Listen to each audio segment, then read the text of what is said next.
2 പത്രോസ് 1:10. ആകയാൽ സഹോദരരെ, നിങ്ങളുടെ വിളിയും തിരഞ്ഞെടുപ്പും ഉറപ്പിക്കുന്നതിൽ കൂടുതൽ ഉത്സാഹമുള്ളവരായിരിക്കുവിൻ. അങ്ങനെ ചെയ്താൽ നിങ്ങളൊരിക്കലും വീണുപോകുകയില്ല.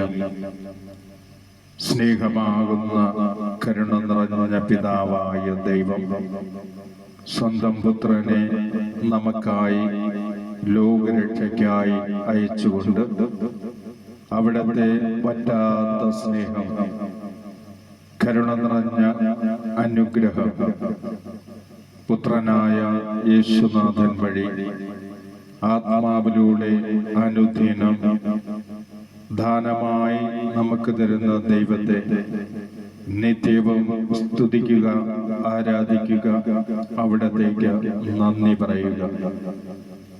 ഒരാത്മാവ് പോലും നശിച്ചു പോകാൻ ആഗ്രഹിക്കാതെ എല്ലാ മനുഷ്യരും നിത്യജീവൻ പ്രാപിക്കുവാൻ ആഗ്രഹിക്കുന്ന ദൈവത്തിന്റെ വിളി, തിരഞ്ഞെടുപ്പ് നഷ്ടപ്പെടുത്താതെ വിശ്വാസ വിശുദ്ധിയോടുകൂടി ദൈവത്തെ ഹൃദയത്തിൽ സ്നേഹിച്ചു സ്വീകരിച്ചുകൊണ്ട് ഹൃദയമാകുന്ന സക്രാരിയിൽ കർത്താവായ യേശുവിനെ ആരാധിച്ച് സ്തുതിച്ച് അവിടുത്തെ തിരുഹിതം നിറവേറ്റുവാൻ ദാഹിക്കുവിൻ, പ്രാർത്ഥിക്കുവിൻ.